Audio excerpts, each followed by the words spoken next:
It was the most turbulent, the most divisive time in Australia's political history. A federal government in the middle of its term had been dismissed by the representative of a monarch half a world away. Violence erupted in the streets as two political giants struggled for power. Even today, 10 years later, many of the wounds have not healed. The bitterness lives on in those whose lives were changed forever. We just walked in the gate, got King hit and got carried out. So, how did it happen and why? Well, in many respects, the government which came to an end here on the steps of Parliament House 10 years ago was an experiment, a grand experiment that failed. That experiment began on the night of December 2nd, 1972, when the Australian people elected their first Labor federal government in 23 years. In many ways, those years in the wilderness were at the heart of Labor's failure. Gough Whitlam himself had been on the opposition benches for 20 years. Many of his new ministers were old men who'd spent the best years of their lives in opposition.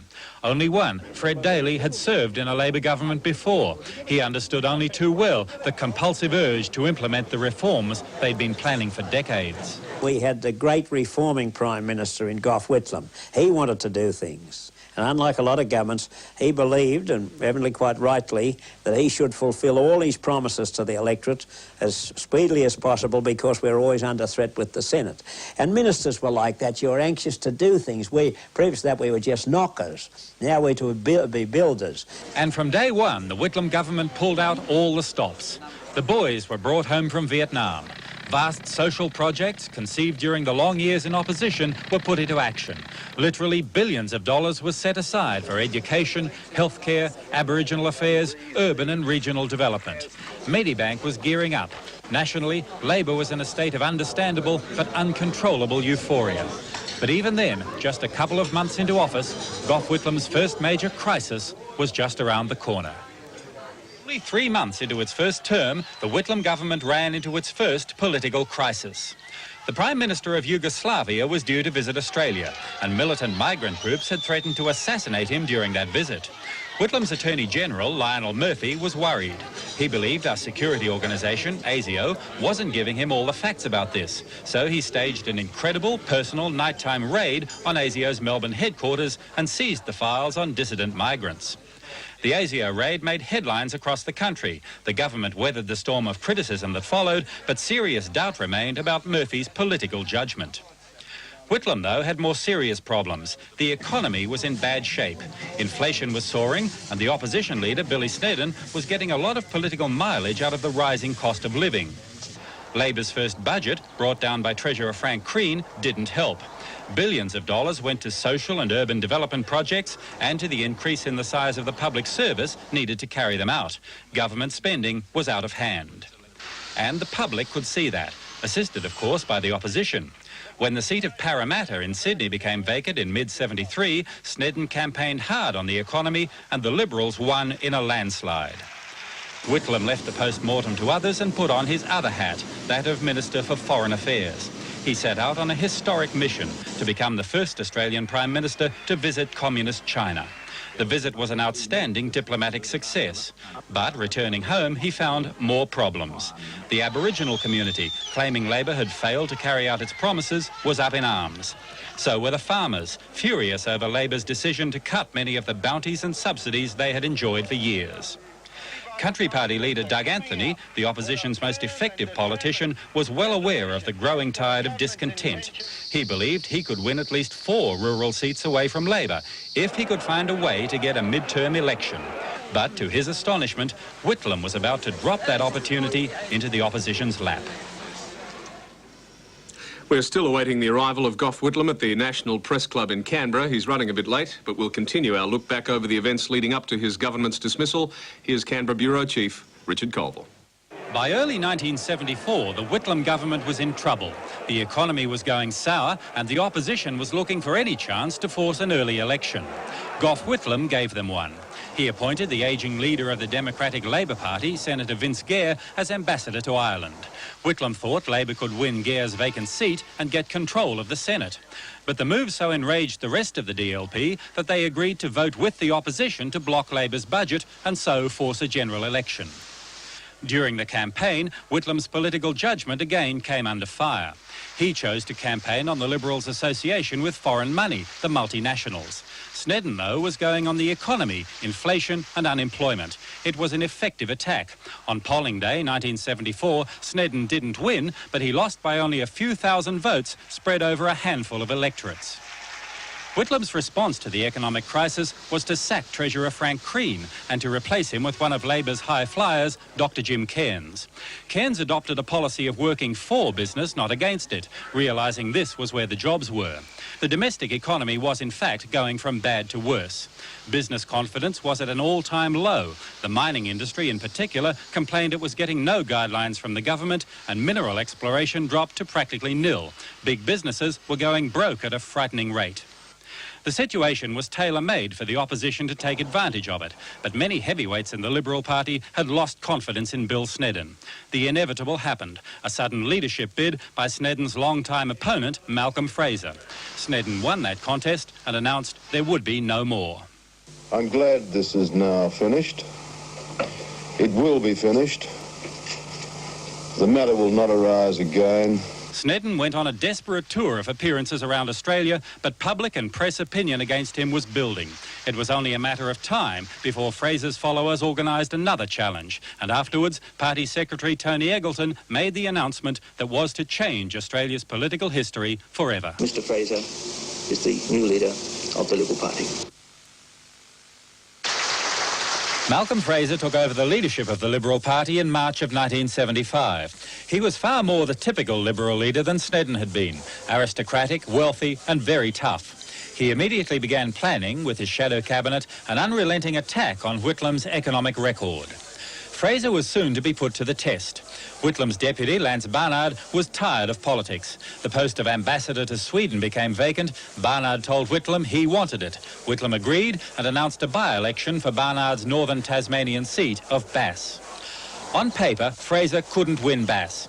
Labor had held it for 40 years, and Fraser needed a huge swing to take it. But Fraser went in hard, aided by the fact that many industries in the electorate were suffering under Labor's economic policies.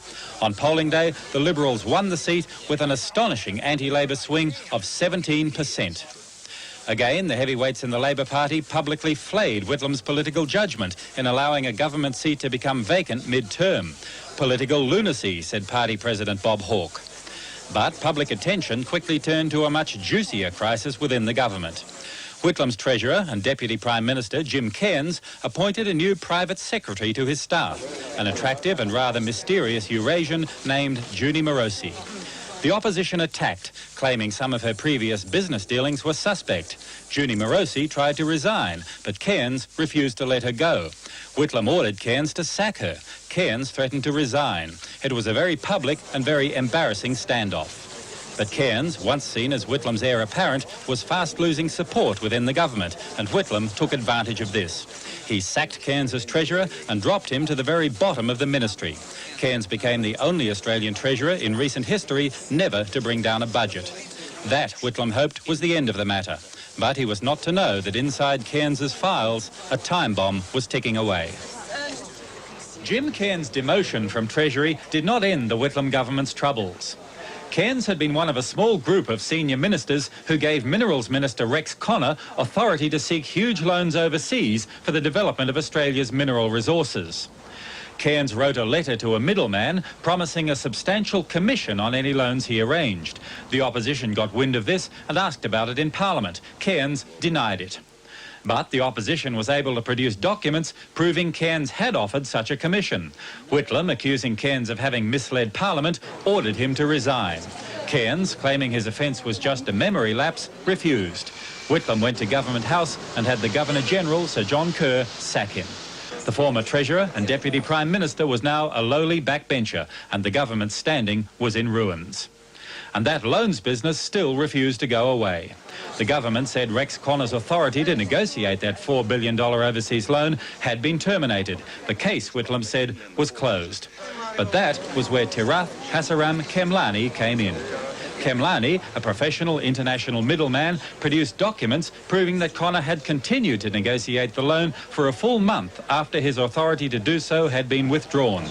Connor had no option but to resign, the second senior minister to go in a matter of weeks. For Fraser, the temptation to take advantage of this was irresistible. He had a majority in the Senate and could block the government's budget bills, cutting off its money supply and forcing Whitlam to call an election, as he had done when the opposition did the same thing in 1974. Fraser had promised he wouldn't do that except in extraordinary and reprehensible circumstances. The loans affair seemed to him to be just that. The day after Connor's resignation, Fraser's senators blocked the budget. Fraser expected Whitlam to announce an immediate election, an election all the polls predicted Fraser would win. But to the Liberal leader's anger and astonishment, Whitlam announced he would go on, he would continue to govern, without money if necessary. It was a confrontation which could end in only one way, the political annihilation of Malcolm Fraser or Gough Whitlam. Gough Whitlam will be arriving at the National Press Club in Canberra very shortly, but until he does, we'll take a further look back over the events leading up to that dismissal, November 11, 1975. Here's Canberra Bureau Chief Richard Culp. Fraser, using the justification of the loans affair, blocked Gough Whitlam's budget. He fully expected Whitlam to call an election. Whitlam had done that under the same circumstances a year before. But this time, Whitlam knew he was unlikely to win an election, so he governed on. It was a standoff between two political giants. Whitlam's government, deprived of its appropriation bills, was fast running out of money. Pensions were threatened, so was the pay of the public service and the defence forces. Whitlam tried to persuade the banks to advance money to the public servants on a government guarantee. The banks refused to cooperate. Time and again, Whitlam sent the budget bills back to the Senate. Each time, the opposition senators deferred them. But as the days passed, many of the Liberal senators became worried about public opinion. Liberal Senate leader Reg Withers was forced to use all his powers of persuasion to hold them together. Day after day, Fraser asserted he would allow the budget to pass as soon as Whitlam announced an election, to allow the people to decide, said Fraser, on the loans affair. Whitlam, though, was prepared to offer only an election for half the Senate, which was due soon anyway, and which could give him control of the Senate. Fraser said that wasn't good enough. At that moment, on November 11, 1975, the Governor-General, Sir John Kerr, stepped in. Kerr imposed his own solution. He took the unprecedented step of dismissing Gough Whitlam and appointing Malcolm Fraser as caretaker Prime Minister. Fraser promised to make no major policy decisions and to hold an election as soon as possible. And on the steps of Parliament House, the Governor-General's secretary read that historic proclamation. By His Excellency's command, Malcolm Fraser, Prime Minister, John R. Kerr, Governor-General. God save the Queen.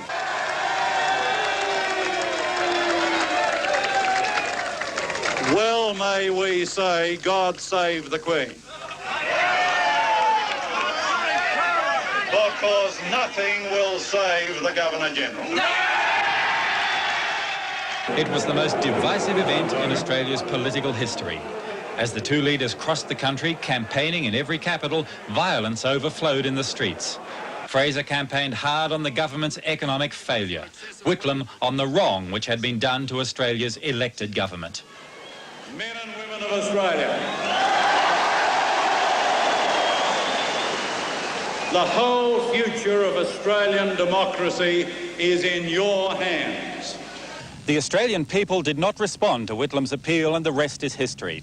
As for the players in this great drama, Malcolm Fraser became Prime Minister of Australia for 7 years. Sir John Kerr remained Governor-General for 2 years, attacked and vilified by Labor supporters at every public appearance. And Gough Whitlam, well, he became opposition leader for 2 years and then retired from politics. According to his most faithful minister, Fred Daly, he never reached the great heights of which he was truly capable. I thought he should have still been there. He should have gone right through the 70s. And I think he's a great tragedy. He was destroyed in a way unprecedented. He never got the chance because the Senate was against him, and as I look at it with sadness of what he had to offer Australia and which he was denied the right to do it by circumstances.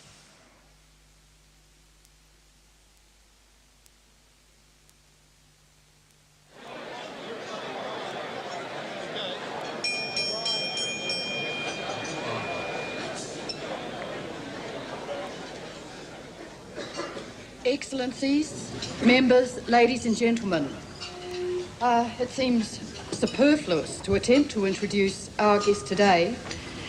This is his 13th appearance at the club. I may add, however, that it's the first time that he's appeared as Edward Gough Whitlam. Previously, he's been the leader, or the Prime Minister, or the Ambassador. However, in all of these appearances, clearly neither age has wearied nor custom staled his infinite variety. Looking at the audience here today, everybody is as enthused as ever. In fact, there has been a waiting list of more than 100 for well over a week past in the hope that somebody might dip out. I think I can do no more than just say, you know, let the man speak for himself, Mr. Whitlam.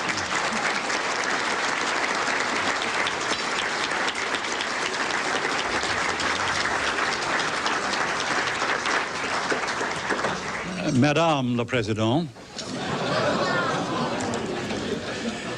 fellow excellencies, fellow writers.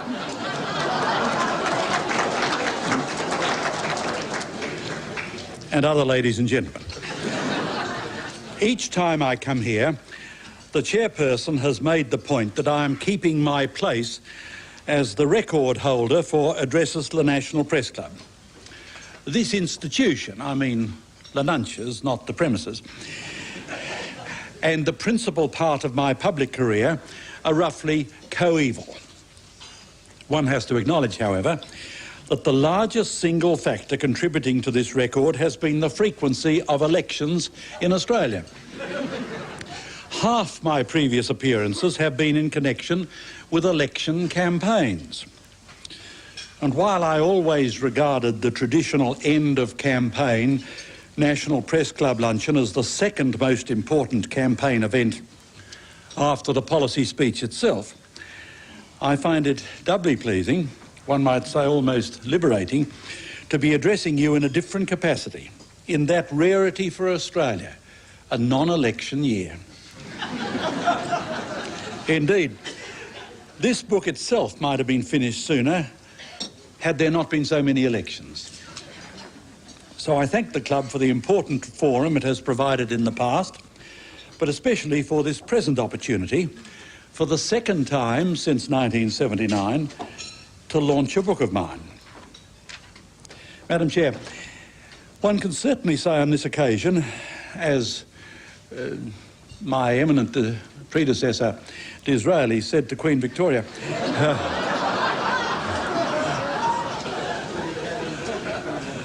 we authors, ma'am, must stick together. The Canberra Press Gallery, past and present, teems with authors. In fact, with published authors. Its output in recent years, for both quality and quantity, has been unexcelled in any of the democracies. I spawned a great many of the books myself. Indeed, for a number of years, up till 1983, the Whitlam book industry was our largest growth industry after tax avoidance. It should be said that the political journalists who have written these books have fulfilled an important historical role. Letters and diaries no longer form the most significant part of the contemporary record. The telephone has been the great thief of the raw material of political history, at least before illegal tapping and taping became something of a national pastime. The contemporary account, in book form, by a working journalist, does much to retrieve and retain a great deal that would otherwise be lost forever. These books have had the further virtue of being published while the events they deal with are still fresh, and the persons involved still alive, and for the most part still active, with both the ability and incentive to refute or even litigate, and in my own case, to do so successfully.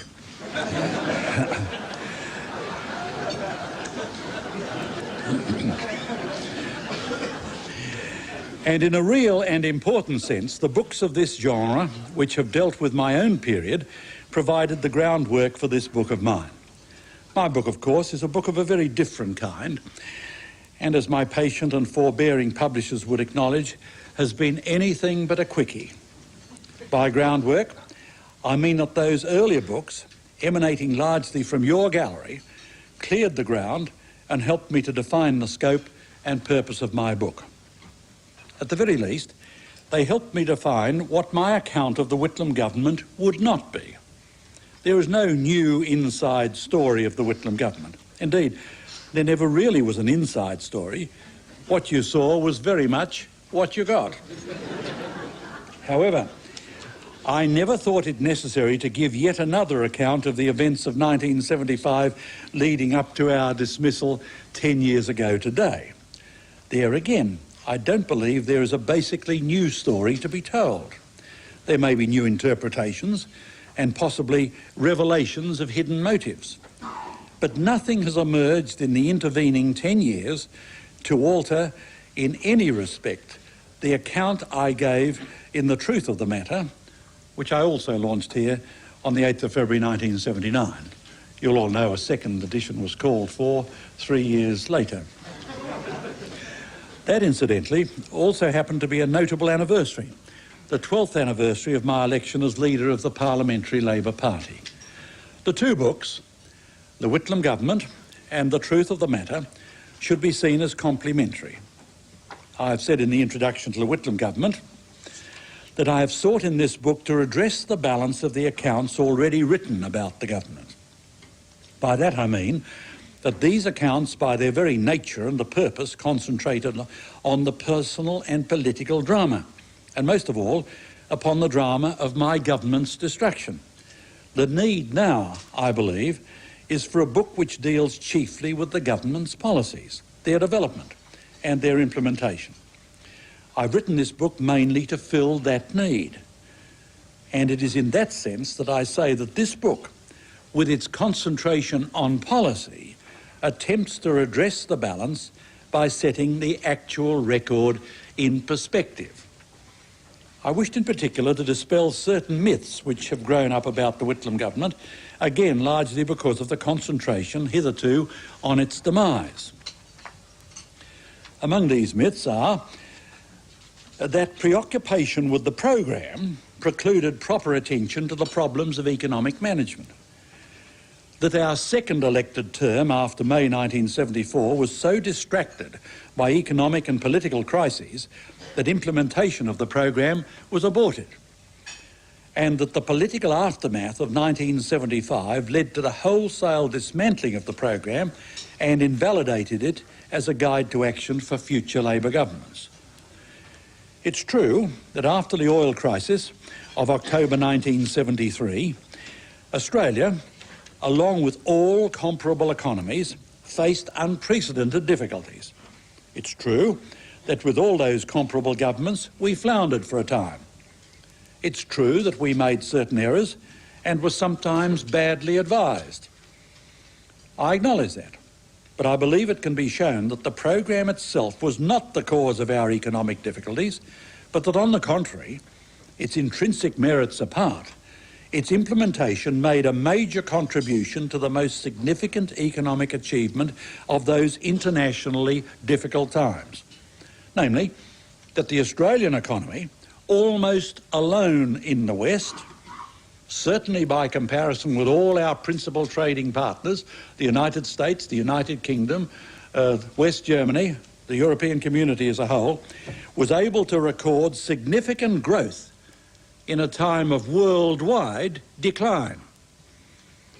As to the second myth, it is certainly true that throughout 1975 every effort was made by our opponents in and out of Parliament to destabilise and distract our government. Yet it's equally true, and much more important, that the government continued its work steadily and purposefully to the very end. So did the House of Representatives, from which alone we derived our authority, continue its real work while the Senate went on strike. The last notice paper, the notice paper of the 11th of November 1975, stands as testimony. It includes bills and notices covering the whole range of the program. Bills for schools, cities, health, from Aboriginal land rights to the Japan-Australia Foundation, and of course the appropriation bills, the Hayden budget, the block budget which became, when the Fraser government accepted it in toto over the 1975-76 financial year for which it was designed, not only became the best of our budgets, but the best of theirs. That notice paper, the 11th of November 1975, is not the epitaph of the Whitlam government, it stands as one of its monuments. I especially examine in the book the fate of the program and its contemporary relevance. True, there was a great effort in the next 7 years to dismantle it, yet even I was impressed when one came to the task of examining the realities as distinct from the rhetoric of reaction, how durable so much of it has been, and just as important, how enduring and relevant it remains to the cause of national reform in Australia. This, then, is a book which deals comprehensively with policies, their origins, their development, and their implementation. The antecedents of a policy often explain its development and implementation, and that is why it has been necessary in many chapters to deal with events well outside the years 1972 to 1975, and in many cases to go back to events before my leadership or even before my election to Parliament. Only in that sense does this book represent my memoirs. But as I've said, I've not gone over in any detail events and incidents which I have covered elsewhere, including the dismissal itself. As this, however, is an occasion and a day of some historic significance, I suppose I should at least make a passing reference to those events. And it's possible that I may even be asked questions about them.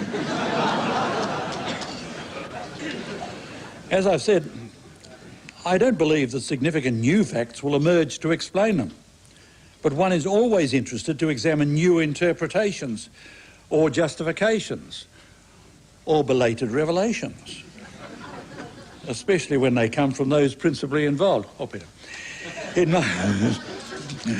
In my time, ill-disposed persons have often attempted to compare me with a variety of biblical characters. I myself have never done so, at least not with the characters in the Old Testament.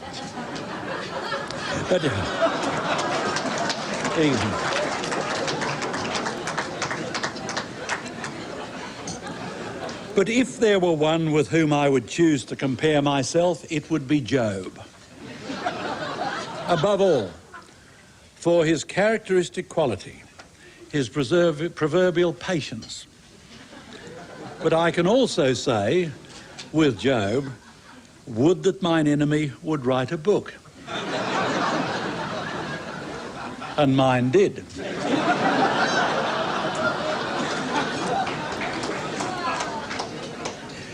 The more surprising, therefore, to read in the wilds of distant Paris, the bulletin headline, Sir John Kerr breaks his silence.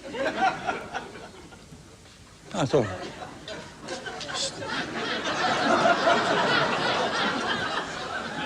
thought, another hiccup?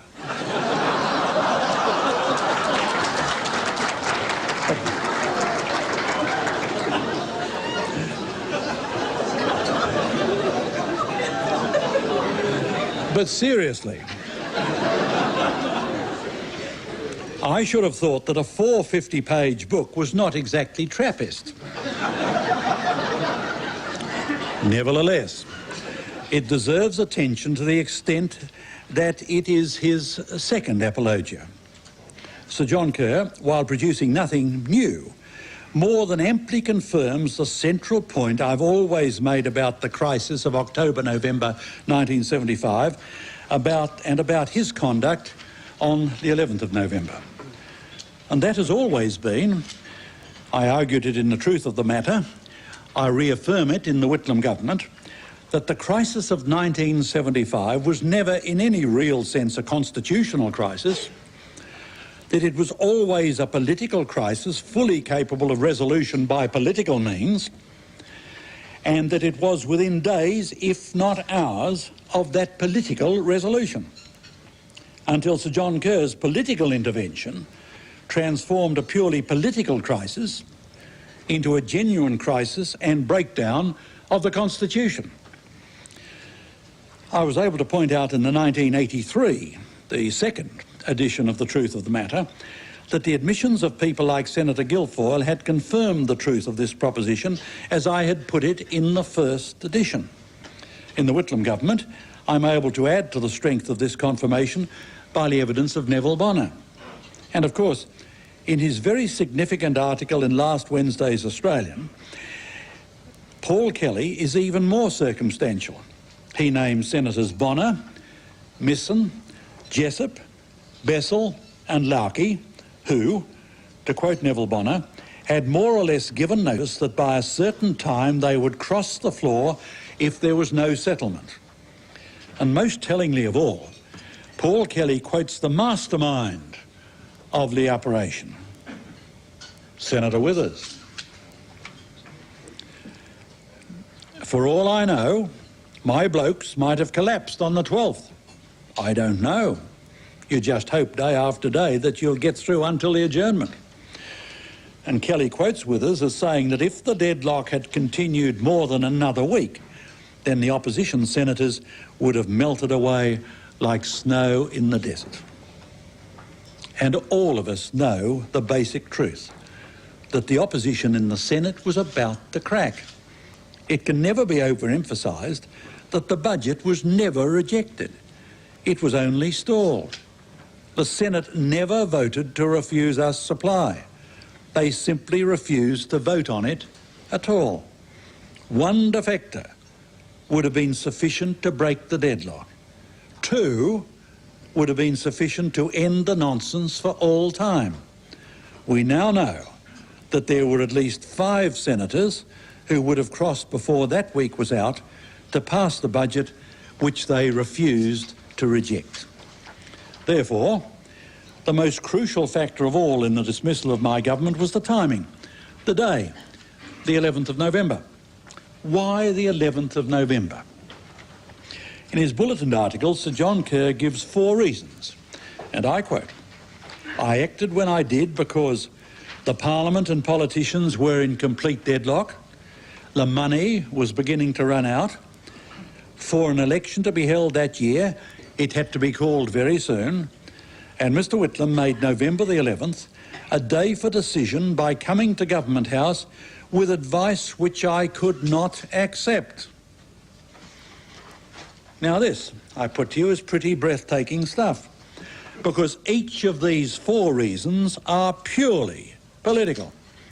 The political judgments of a Governor-General acting either without or expressly against the advice of his elected constitutional advisers.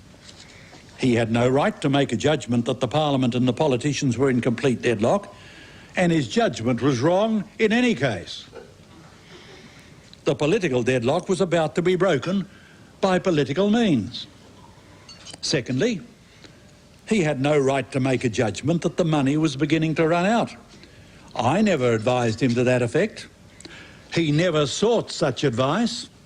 And again, his political judgment was not only improper, it was wrong. Thirdly, the judgment that if an election were to be held that year, it had to be called very soon, was not one for him to make at all. There's nothing in the Constitution which governs the electoral machinery of Australia. The timing of an election for the House of Representatives is the most political, in every sense of the word, decision that can ever be made. And by the strongest of all the conventions in the Westminster system, it is a decision which lies within the narrowest of all prerogatives. It's the one decision that is the ultimate prerogative of the Prime Minister and the Prime Minister alone. And as I say, it is the ultimate political decision. In any case, the logistical difficulties of holding an election in the Christmas New Year period have absolutely nothing to do with the Constitution or the Governor-General. They involve only difficulties related to our traditional holiday habits, especially those of public servants and teachers. If the crisis had been in May, rather than November, no such considerations could ever have arisen. Are we to believe that sheer convenience prevailed over the Constitution? And the fourth point is so remarkable that I must quote it in full again. Mr. Whitlam made the 11th of November a day for decision by coming to Government House with advice which I could not accept. Let the implications of that sink in. The advice I was taking to Government House was for a half-Senate election. I had in fact foreshadowed this course as a possibility in Parliament as early as the 16th of October, the very first day of the crisis. I can't believe that St John Kerr did not avidly read Hansard throughout that period, that his reading was confined to those newspaper cuttings that he's collected and published. At no time during the crisis did he raise the matter with me, yet he now says that he had already determined to reject my advice before I gave it to him formally and before he had heard from his Prime Minister my reasons for tendering such advice. And we know that this decision to reject the Prime Minister's advice had been made days before. The preparation and the content of the letters dismissing me and installing Malcolm Fraser make this abundantly clear. But the more important point is that his decision that this was advice which I could not accept, grossly improper and unconstitutional as it was itself a purely political judgment. He made the judgment that my advice for a half-Senate election would not help solve the crisis. He says as much in his letter of dismissal and repeats it in his book and in the bulletin articles. In fact, of course, the half-Senate election would have become academic in terms of resolving the crisis in the Parliament. By then the Senate would have cracked, the deadlock would have been broken, the budget would have been passed. But on the 11th of November, my advice for a half-Senate election was an important part of the political process of keeping up the pressure, if you like, of turning the screws on the Senate, to ensure that this political crisis would be resolved by political means. It was the political judgment of a Governor-General who intervened politically to prevent, at the 11th hour in every sense, the political resolution of this tremendous political crisis. Madam Chair, ladies and gentlemen, I don't wish to dwell further on the matter on this delightful occasion today, certainly not to repine or complain. I am here and I'm having too much fun where I am. But there is a new generation of Australians coming on, there's even, as I see around it, a new generation in the press gallery. Those of us who were there have a duty to educate those who were not, to help them better understand not only what happened on that memorable day 10 years ago, but to help them understand why it happened, and most important, the relevance and meaning of what happened to Australia and to our future, and how much of it could happen again. And I do suggest that the starting off point for any true understanding of what happened is to grasp the central fact that a Governor-General, purporting to represent the Queen, intervened in a purely political manner under the guise of the Constitution to end a political dispute in favour of one political party, to the gross disadvantage of the political party and the elected government, which had an unchallenged and unchallengeable majority in the House of Representatives, and that without that partisan political intervention on his part, the great political crisis would have been resolved by political means in favour not only of the twice democratically elected government of Australia, but in favour of parliamentary democracy in Australia, and indeed in favour of the true meaning and spirit of the Australian Constitution itself. Madam Chair, ladies and gentlemen, I thank you once again for this occasion, this opportunity, this most important forum. This forum, now for more than 20 years, has always been to me one of the most important vehicles to enable me to carry out what I've always conceived to be a principal part of my duty and responsibility to the Australian Labor Party, and to the people of Australia throughout my public career. And that has been to place issues of importance and relevance to the needs and aspirations of the people of Australia on the agenda of my party and on the agenda of our nation. I trust that this book, which the Prime Minister has launched today, and for which you now have so generously provided the launching pad, will be a continuing part of that process, to which I dedicated myself more than 3 decades ago.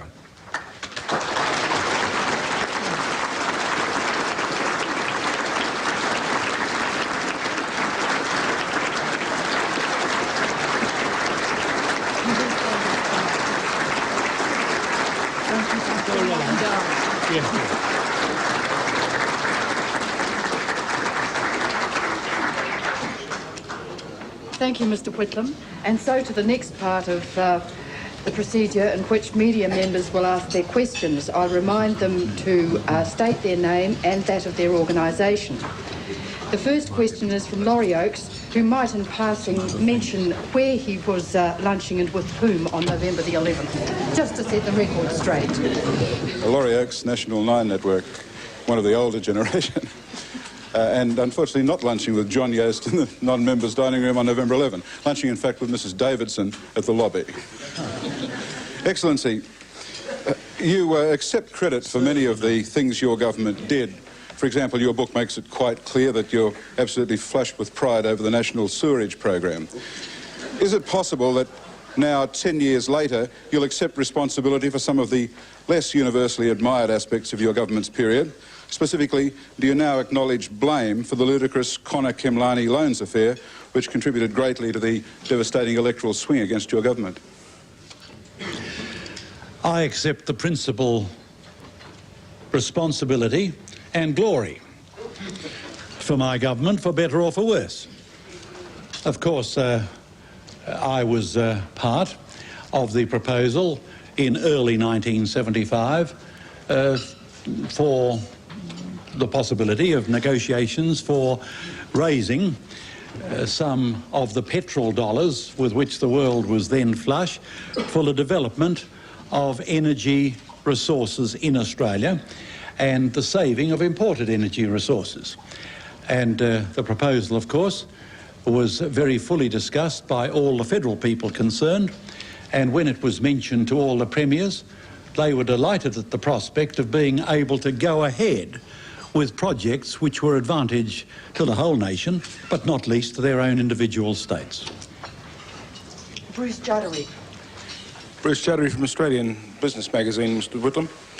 On page 203 of your book, you observe that Frank Crean, quote, wistfully commented that he wished Hawke had given him as much assistance in negotiating a prices and incomes accord as his son, Simon, had given Hawke.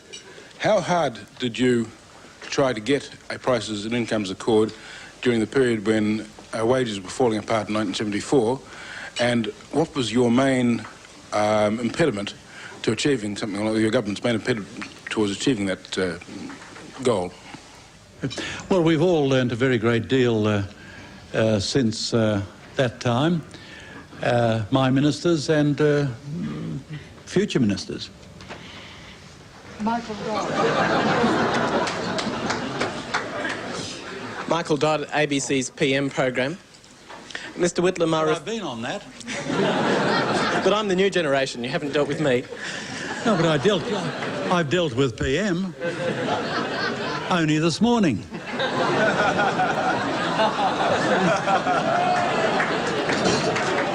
Have they scrapped the old one? The three and a quarter?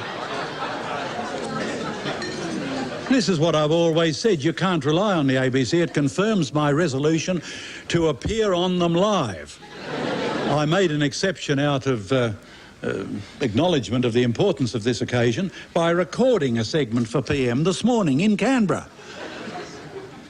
Now they want to do it again or augment it. Well, please go ahead. I was told that the ABC was short of staff.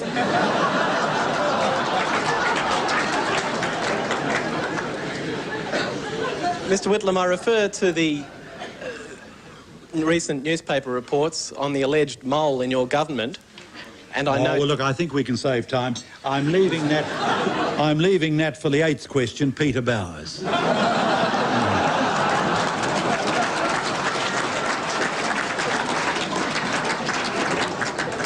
It was his triumph, and I think he should be left with it.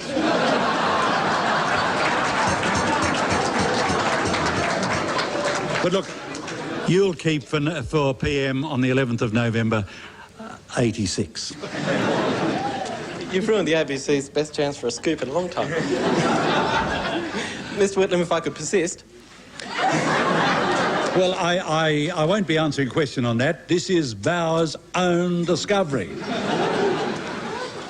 Well, you once admired Billy McMahon for his persistence, so I'll keep going, if that's all right. And if you reject the question, I'll ask another one. But my question relates to the fact that you have rejected this theory, and I'd like to know whether you think Mr. Fraser and Mr. Lynch were in fact well informed, or were they not well informed, and if they were well informed, what do you believe was the source of their information? I've never thought that Mr. Fraser was well informed.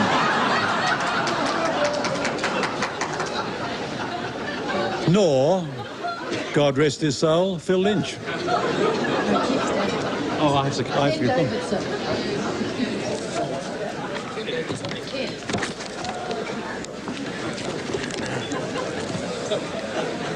Who's this one? Ken Davidson, The Age.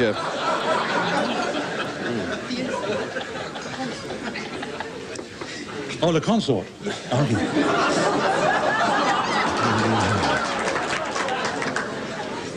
I must compliment the Davidsons. This is an extraordinarily durable union.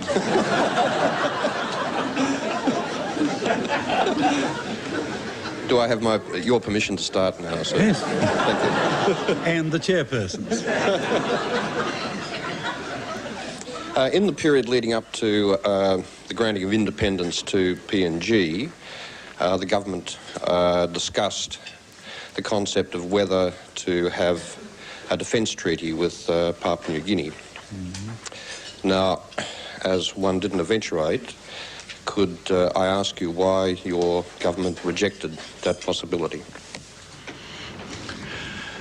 We didn't believe that there was any necessity to have a defence treaty with other countries with which we already had very close links. After all, we never had a defence treaty with the United Kingdom until about 20 years ago, and then in respect of the Malaysian Peninsula. We do have defence treaties with some countries which, as we found, are scarcely worth the paper they're written on. So the fact that there is or is not a defence treaty is of no consequence in respect to military matters which may concern Australia and Papua New Guinea. But I didn't expect this question, so perhaps I might enlarge on it, because this is an issue upon which the gallery bears very heavy responsibility indeed. We don't always realise how fortunate we are in Australia that because of British colonisation, we have no international boundaries in this continent. We are, however, surrounded throughout these archipelagos and Southeast Asia by international boundaries which are the cause of dispute. And Australians should realise that by interfering in those disputes, or publicising them, or exploiting them, they will inevitably promote the migration to Australia of a very great number of people in tragic circumstances, and they will also promote misunderstanding in those areas. There come to mind 3 instances for which members of the media, as well as members of the Parliament, bear a heavy responsibility. For a couple of decades, Australian governments promoted the artificial division of Vietnam. That's not an historical division, that was an international boundary which didn't precede 1954. But because of that, And because of our prolongation and exploitation of that dispute, we have been party to producing a very great movement of people in tragic circumstances. Again, just over 11 years ago, or in Anzac Day, 1974, there was a dispute which led to, there was developments in Portugal which led to disputes over an international boundary, as it then was, in Timor. There was, it was not a boundary, of course, which was ever decided by the inhabitants of that island. But the media have exploited the issue, and some politicians have permitted the exploitation of that issue. There again, there have been developments, movements of population in very sad circumstances. And it's only in the last 2 or 3 months, and I'm happy to acknowledge it in this platform, that we at last have had political leaders in this country taking a responsible attitude in public statements on this issue. John Howard, in an article for one of the Fairfax papers, and Bob Hawke in a radio interview. And the third one is the division of the island of New Guinea. Now, the division of the island of Timor took place hundreds of years ago. The division of the island of New Guinea, the second largest island in the world, took place a century and a half ago, north-south, and it took place 100 years ago, east-west, in the eastern half. And the exploitation of that issue by the media and by some politicians has meant that we are using the islands of the inhabitants of that island as our proxies in order to promote a good news story. We have been thoroughly irresponsible in this respect. If people ask about the situation in the island of New Guinea, they should bear in mind that they are playing with fire, and they ought to learn from the participation of the Australian media and politicians by statements and by silences in Vietnam and in Timor. Mungo McCallum. Mungo McCallum, freelance, Mr. Whitlam. Mungo McCallum the third. The fourth, actually, sir. Bad as the Wentworth.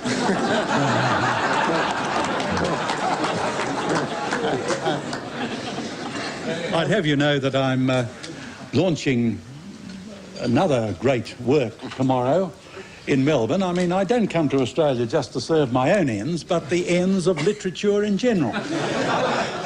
And the Oxford University Press has launched an Oxford companion to Australian literature. They've done a few books in this, but it's the best. It's the post-Kramer era, and it's from that I learnt or augmented my knowledge of the present interlocutor's distinguished ancestry in the arts and letters.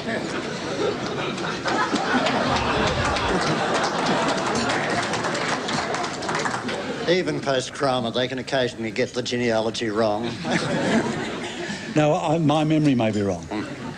Mr. Whitlam, you have urged us, among other things, to maintain our enthusiasm. The present Prime Minister says he has maintained his memories. Can I ask you whether you see any incompatibility between these two stances, given that it's quite obvious that one of our present Prime Minister's memories from much that he's said is that there was just too much enthusiasm in your government? He certainly saw the degree of enthusiasm there was in and for my government, because he was the national president of the party during the years of my government, or most of the years, and furthermore, he was at my side throughout the campaigns at that period. And I would have thought, listening to him downstairs a couple of hours ago, that he is pretty enthusiastic himself, and I support him in that. Paul Kelly. Paul Kelly from News Limited, Mr. Whitlam. At the risk of bringing question time to a premature halt, I'd like to ask you about the issue of constitutional reform. Given... Constitutional reform might have been brought to a temporary halt, but the proceedings won't be.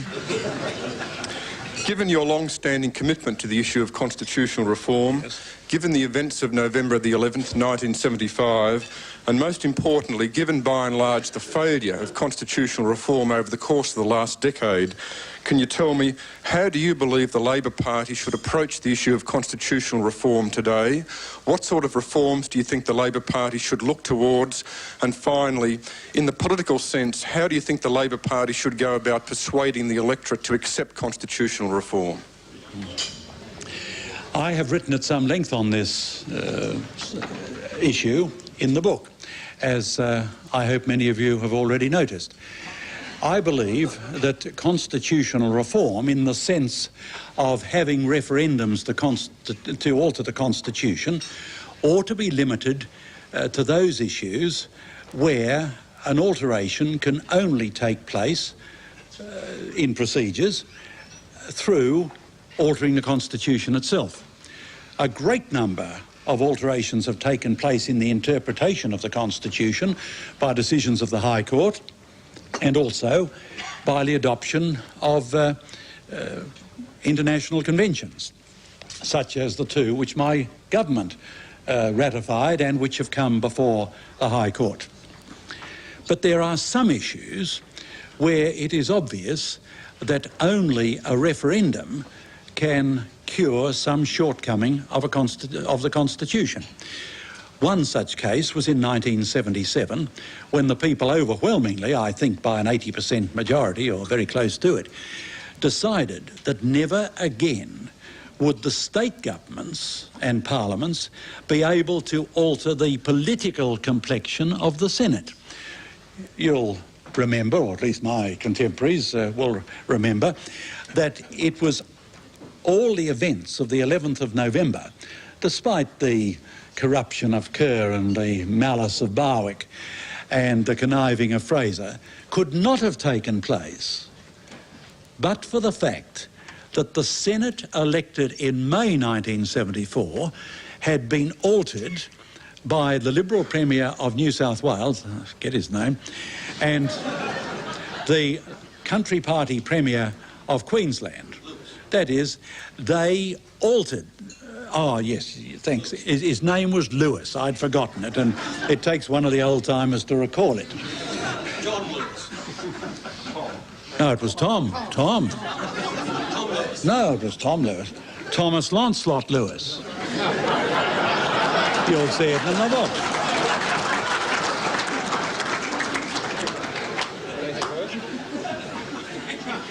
He has 5 references.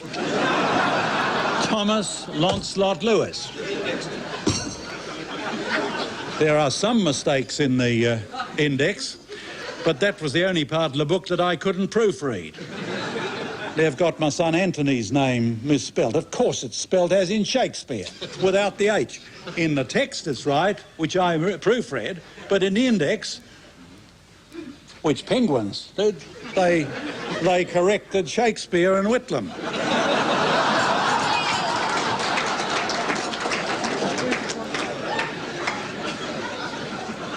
Now, as we were saying, the Senate was able to hold up a vote on the budget because it was a different Senate to the one that the people had elected 18 months before. And this was so outrageous that, you know, is the breach of convention, which Menzies had sponsored in 51, and which every state government had honoured in respect of the replacement of senators from its state by people of political parties other than its own. Everybody for over 20 years had honoured this convention. And there had to be an alteration made. It had to be by a referendum and was carried overwhelmingly. Now, there is another alteration which must be made in the Constitution and which can only be made by the people if they've given them an opportunity at a referendum, and that is to synchronise the election dates for the two federal houses. Now, there's always been a majority of the people in favour of that proposition. There's been several referendums on it. It's one that, to which I'm particularly dedicated because I had it put in that Constitutional Review Committee's report in the late 50s. And subsequent events have shown how much more necessary it is than it was thought to be then. There will not be a majority for a government in the Senate in the foreseeable future. Menzies only had a majority in the Senate for half his time. Holt, Gorton, McMahon, Whitlam never had a majority in the Senate. Fraser had a majority for 5 years and blew it, and for the next 2 and a bit years didn't have it, and Hawke hasn't got a majority and won't have it. That is, we'll never foresee a majority in the Senate. Now, the sensible thing is that at least to see that the Senate reflects the opinions that the people express at the time they elect governments. That is, at the time they elect houses of representatives. And that can't be done even if every member of Parliament in every House of Parliament in Australia unanimously wishes it. It can only be done by having a referendum. The people can't change it. The politicians can't change it. It needs the federal Parliament to give the people the opportunity to change it. They've always given a majority in favour of that. The one thing I suppose you can make out a plausible case for Kerr doing 10 years ago was to submit to the people a referendum on this purpose. The Constitution can, maybe, be interpreted to say that he can do it. He could have made it a term of appointing Fraser as he made it a term that Fraser should advise a double dissolution. And if a referendum had been held at that time, there's no question it would have been carried in every state.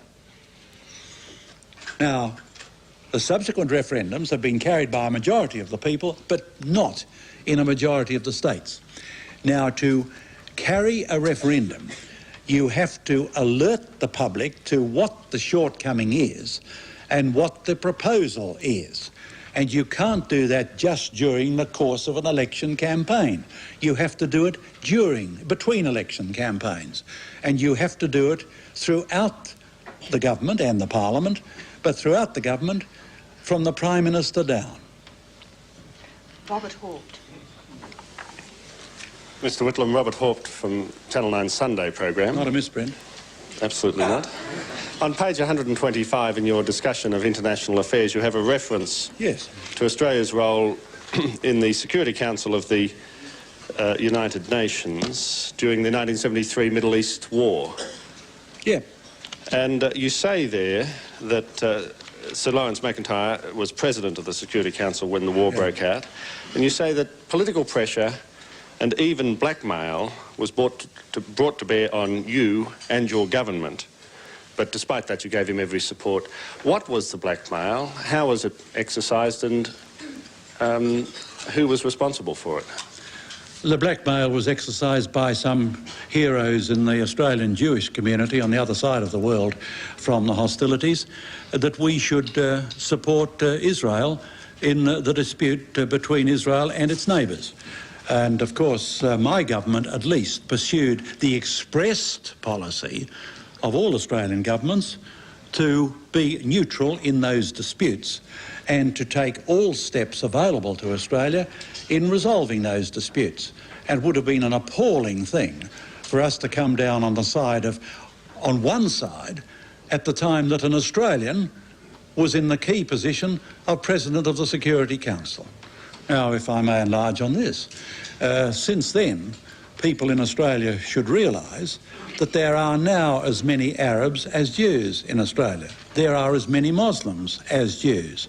And we want everybody in Australia, of whatever racial origin, of whatever religious persuasion, to live in harmony and fruitful cooperation in this country of their adoption or their birth.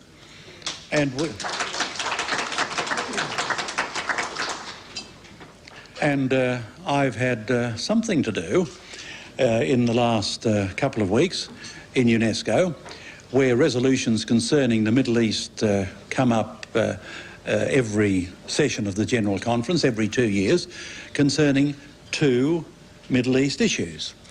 One is the excavations for archaeological purposes in the old city of Jerusalem, and the other is the harassment of the universities in the occupied Arab territories. Now, whereas until 2 years ago, when I spoke rather exceptionally among what are called Western countries, people were not prepared to tackle this. On this occasion, I'm happy to say, there was discussion beforehand, and there was a consensus, or not a consensus, because a vote was sought, and the vote resulted in everybody voting in favour of the resolutions, except two who voted against it on one, and one who voted against the other, and 3 or maybe 4 abstentions on the two issues. That is, Australia was not isolated in Sofia as it was in Nairobi. Dennis Atkins. Dennis Atkins, Melbourne Sun, Mr Whitlam. During the recent discussion about Australia's appointment to the Eminent Persons group from the Commonwealth nations to look at South Africa, I'm told it was suggested in Cabinet by one member that for a Liberal who held enlightened views on apartheid, he became an eminent person, whereas for someone in the Labor Party this was a prerequisite to gaining a ticket to that party. I was wondering if you'd like to comment on that suggestion and on the choice made by the Australian government. I will not make a comment on the basis of reports from a Cabinet meeting, which of course in my day and at the present time are confidential. But I am happy to make a comment on the appointment. I believe the Prime Minister's appointment of former Prime Ministers to overseas posts has been unerringly correct.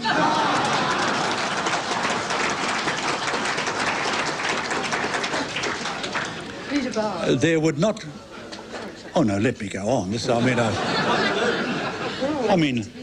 I don't mind answering questions concerning the book.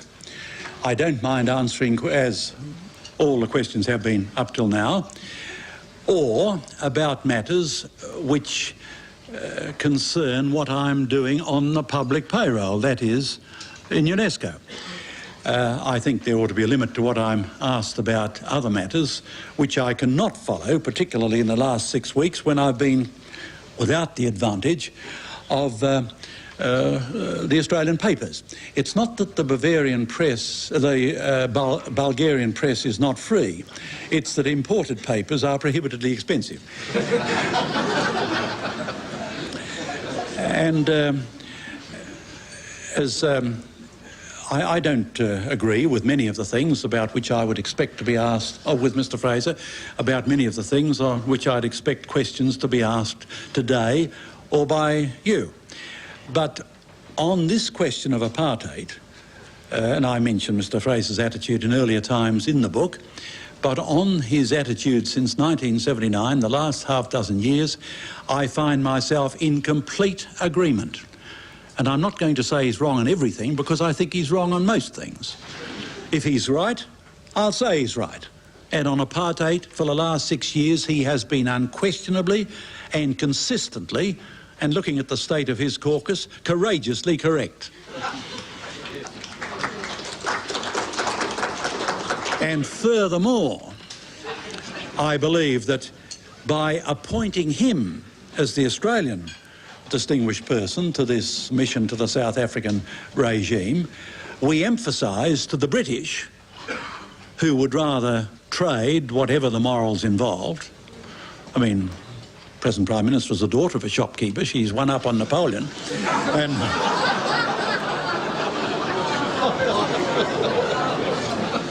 forget the morals, look at the profits. And they'll find it more difficult to disparage the Australian attitude when expressed by a former Conservative Prime Minister appointed by an Australian Labor government than they would if they were to appoint a person known for his Labor sympathies. Again, the doomed regime in South Africa will be unable to disparage the Australian attitude by saying it's a partisan one when it's being expressed by a person who was a former Liberal Prime Minister who used, in the middle 70s, to support them. Now, there may be also, I hate to think that this entered into calculations in any respect at all, but Mr. Fraser on this aspect is very much more courageous and correct than his two successors as leaders of the Liberal Party. Peter, it's your turn now. You wouldn't like to say a few more words while I have another drink, would you? I don't know, If you're going to be nasty... I'm willing to hear what you say for yourself, whatever condition. If you're going to be nasty... if you're going to be nasty to me, I want my $35 back. Ever since the Dawson by-election, we've been feeding on each other. Indeed we have. You remember the phrase you used about... And very fruitfully, too. Absolutely. And I don't want to discontinue or sunder this valuable relationship. I can forgive occasional slips. None of me. In one of your more generous responses yesterday, you gently chided Mr. Buckley and Mr. Hay. Gently? Gently. Most uncharacteristically. There was nothing gentle about what I said about them or about their vehicle. Yeah, indeed.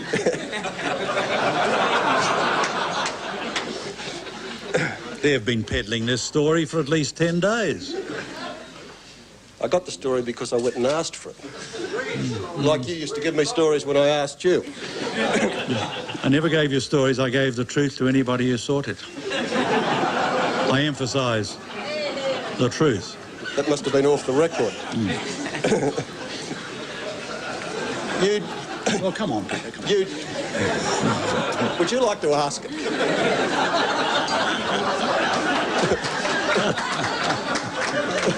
This is a bit like question time. No matter what I ask, you get the answer that you had all along. It's all right in question time.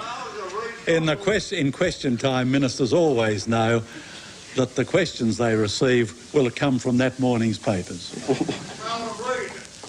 You chided Mr. Buckley and Mr. Hay for promoting what you called a stunt and of trying to cash in on November 11. It sounded like a trespassers will be prosecuted warning. Are you now claiming exclusive commercial rights to November 11?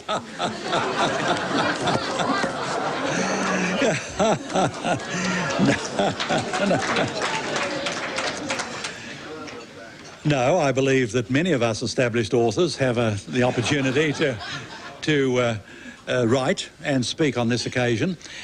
But I must say that Andrew Hay will have to do very much better than come up with a revelation like this after 10 years' silence. Now, of course, I immensely respect him. I don't want you to think that I'm being at all vicious about him.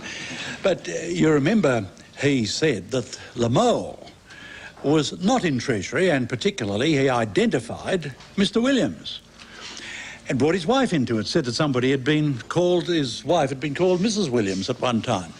And of course, he said that to his knowledge, Mr. Williams was not the mole. Now, this was really big of Mr. Hay, and I want to acknowledge it, that after letting the poor mole in Treasury sweat it out for 10 years, he's got off the skewer. And then, of course, he comes out with the suggestion that there was a mole in the ministry. Well, it comes as a distinct revelation to me and to all my colleagues.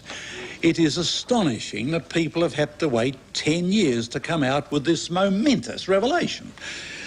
Sure, it gets a better cover if it comes out on the 11th of November, or close to the 11th of November, any year, particularly, of course, on the 10th anniversary. But I've been reminded, this is not the first time that there has been a suggestion that a minister, one of my ministers, was leaking Treasury information, Treasury documents to members of the then opposition, and not just by staff members. The allegation has been made, not just by Mr Lynch, God rest his soul, but by Mr Fraser himself.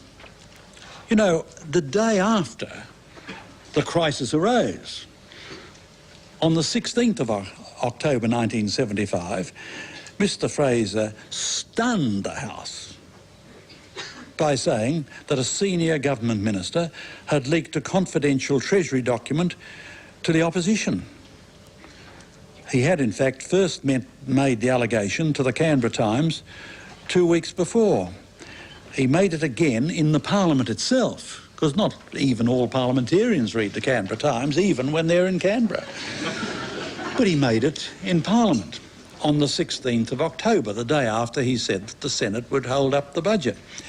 And of course it created an immense impact. I'm sure you all remember this. A senior government member, minister, leaking a Treasury document to the opposition. And it transpired that the guilty minister was Frank Crean. And the document had been given to Phil Lynch. And it was a Treasury document. And not only had Mr Crean given it to Mr Lynch, but Mr Lynch had asked for it, and Mr Crean had given it to him, and had done so in broad daylight in the House itself. This is the only authenticated case I can find of one of my ministers leaking a Treasury document. Michelle Grattan, last question. Mr Whitlam, your enthusiasm for constitutional reform is obviously still undiminished. Could I ask you, therefore, what you think of the suggestion put forward by Lionel Bowen, once one of your favourites, I think, about a constitutional reform commission, including you and Mr Fraser, to try to draw up a new constitution? It is true that I make many favourable references to Mr Bowen in this book, as you'll notice. And since he is now Attorney-General, he has the best opportunity he's had for 10 years to carry out a great number of those legislative and constitutional reforms which he put on behalf of my government in the Parliament in 1975 and 1974. Before Mr Bowen made this suggestion about such a group, he contacted me and I willingly gave my agreement. I believe that there should be consistent and continuous interest in the Australian Constitution, and I've given 2 instances where reform cannot take place by judicial interpretation, by adopting an international convention, but by having a referendum, and only by having a referendum. And the last time one was put in this respect to overcome one of the evils, the shortcomings disclosed 10 years ago, it was carried overwhelmingly. I'm sure that if there is a consistent campaign to explain to the public that you have to have an amendment of the Constitution offered to the people by the Federal Parliament and endorsed by the people in a majority of the states, which they've not up till now done, as well as a majority of the electors overall, which they've done now twice, then we will be able to bring it about. Mr Bowen, Mr Hawke and all the ministry have to use their very great talents in making the public aware of this shortcoming and the means, the sole means of curing it. There are other reforms which can be made, as I point out in the book, by adopting constitutional conventions, such as the gerrymanders, the malapportionments in the Queensland and Western Australian and Tasmanian parliaments. because they are clearly in breach of the International Covenant on Civil and Political Rights. And if we were to to carry out completely the ratification of that covenant and the associated instruments, then any citizen could take his rights to an equal vote to a higher tribunal.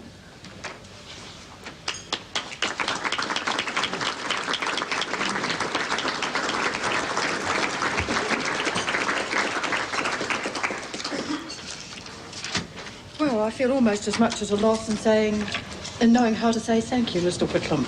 However, I do want you to remember this occasion, and I know you've had press club tie before, but on the other hand, since this is the 13th occasion, I'm sure you need a replacement. Yes, I do. I must confess the old ones are the first ones look a bit narrow these days. The more recent look a bit broad. Well, as I suppose I am myself. But shall we call this an interim one until your next appearance here? This is very a la mode.